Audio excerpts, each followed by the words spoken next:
धनु तोड़ा,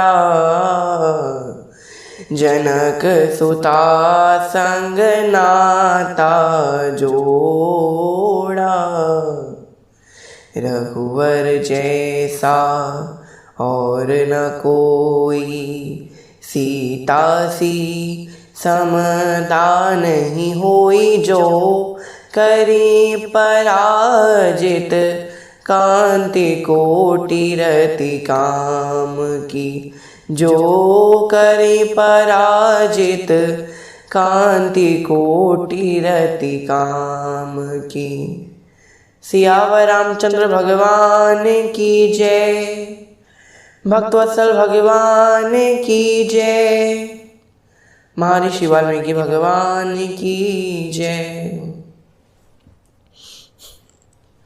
तो पिछले भाग में हमने भगवान श्री राम और माता सीता का मिलन एक सुंदर सी पुष्प वाटिका में होता है, उस चरित्र में हमने कल प्रवेश किया और ये जाना कि कैसे श्री राम और सीता माता का पुष्प वाटिका में मिलन होता है। इसके पश्चात सीता माता गौरा मैया की स्तुति करती हैं, उनसे केवल यही प्रार्थना करती हैं कि मेरे मन में जिस वर की इच्छा है वही वर मुझे प्राप्त हो।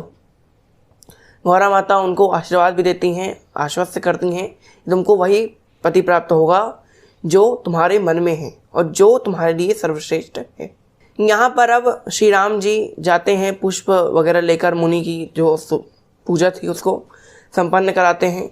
यहाँ पर अब श्री जनक जी आते हैं और विश्राम जी की सेवा में लग जाते हैं। राम लक्ष्मण जी के लिए भी कई सारी सेवाओं का प्रबंध करते हैं। यहाँ पर अब आगे क्या होता है इसके बारे में हम आज के सत्र में जानेंगे। तो आइए आज की कथा को आरंभ करते हैं।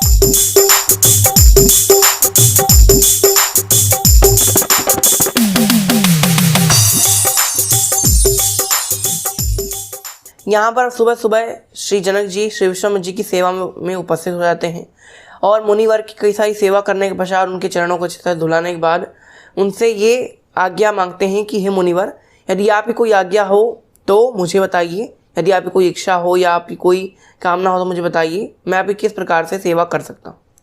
तब यहाँ पर विश्वामित्र जी बताते हैं कि ये जो दो राजकुमार हैं वो तुम्हारे यज्ञ का धनुष्य देखने आए हैं। तो तुम धनुष यज्ञ कर रहे हो, उस धनुष यज्ञ का धनुष देखने आए हैं, तो हम चाहते हैं कि तुम अपने इस धनुष यज्ञ का धनुष इन दोनों राजकुमारों को दिखाओ।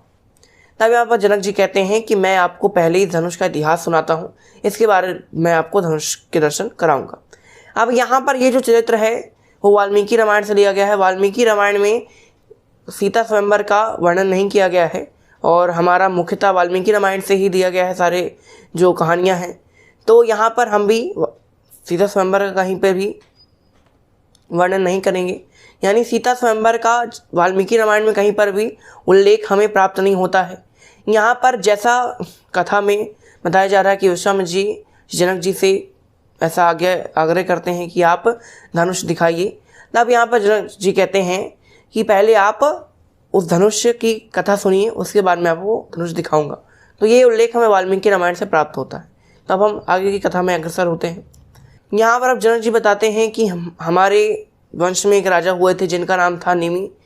फिर उनके वंश में ही यानी हमारे वंश में ही एक बार की बात है, जो महादेव जी के पास एक धनुष हुआ करता है जिसका नाम है पिनाक। उनको महादेव जी को पिनाकधारी कहा जाता है क्योंकि महादेव जी पिनाक धनुष महादेव जी का बड़ा ही दिव्य धनुष है। इस धनुष से महादेव जी ने त्रिपुरारी कहा जाता है महादेव जी को, यानी त्रिपुरासुर 3 असुर थे, उन त्रिपुरासुर की नगरी का महादेव जी ने इसी धनुष से अंत किया था। इसी धनुष से उन्होंने बाण छोड़ा और त्रिपुरासुर की नगरी का अंत हो गया था। इसी धनुष से भगवान श्री महादेव ने दक्ष के यज्ञ को विध्वंस किया था और देवताओं का भी अंत करने के लिए उद्यत हुए थे। फिर देवताओं ने महादेव जी की स्तुति की, न महादेव जी ने ये जो धनुष था वो देवताओं को दे दिया। देवताओं ने फिर राजा निमि को दे दिया और राजा निमि के वंश से फिर आगे आते आते ही पहुंच गए जनक जी के पास। यहाँ पर अब एक छोटी सी कथा आती है, जैसा संत जन बताया करते हैं कि एक बार की बात है, ये जो शिव धनुष था वो केवल कुछ ही लोग उठा सकते थे। ये सबके बस की बात नहीं थी कि ये सब लोग उठा सके, कुछ लोग उठा सकते थे। जैसे मान लीजिए महादेव जी उठा सकते थे, परशुराम जी उठा सकते थे, जनक जी उठा कर सकते थे। तो यहाँ पर शिव धनुष जनक जी उठा सकते थे। यहाँ पर जनक जी के राज्य में धनुष रखा हुआ था।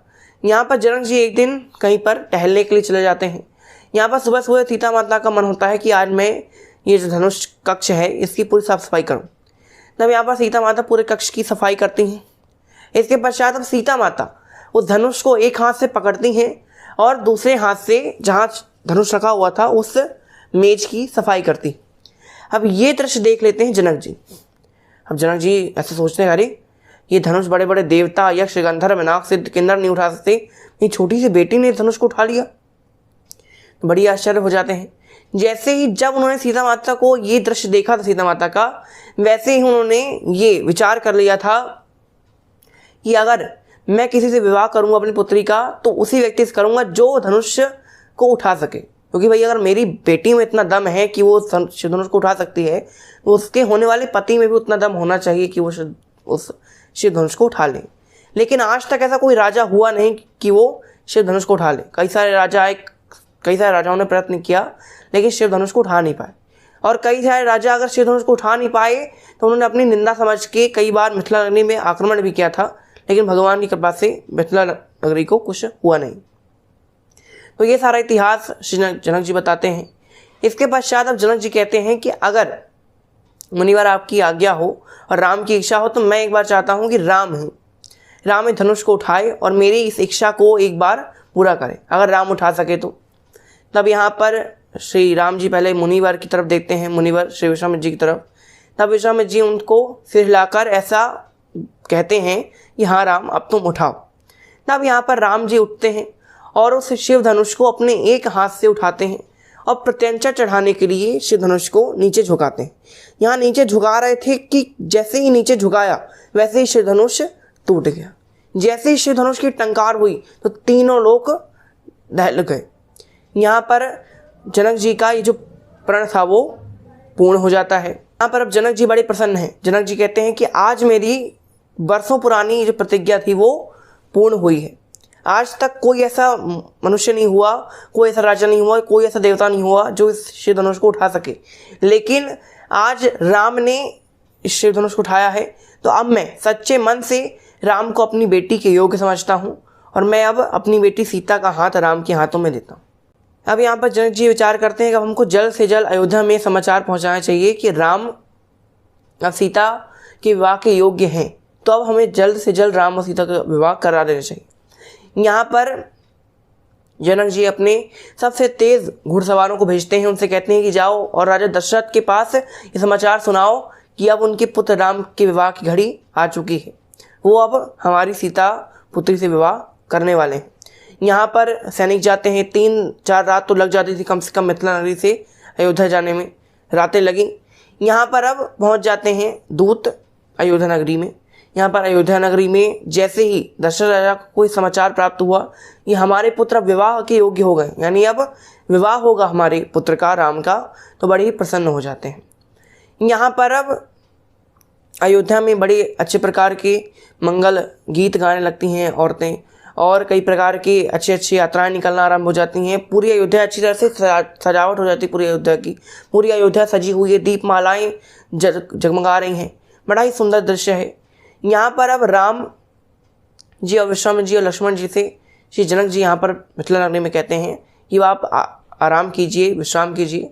अब यहाँ पर जैसे ही दशरथ जी आएंगे तब यहाँ पर राम का विवाह सीता माता के साथ करा दिया जाएगा। यहाँ पर शिव धनुष भंग का ये जो प्रसंग था ये यहीं पर संपन्न होता है। वाल्मीकि रामायण में कहीं पर भी सीता स्वयंवर का उल्लेख नहीं मिलता है। रामचरितमानस आदि रामायणों में मिलता है, लेकिन वाल्मीकि रामायण में ऐसा ही उल्लेख है जैसा हमने आपको यहाँ पर बताया है। तो यहाँ पर आज की कथा को हम यहीं विराम देते हैं। आज के लिए बस इतना है। आपका बहुत बहुत धन्यवाद। घर पर रहिए, सेफ रहिए, मुस्कुराते रहिए। जय श्री राम।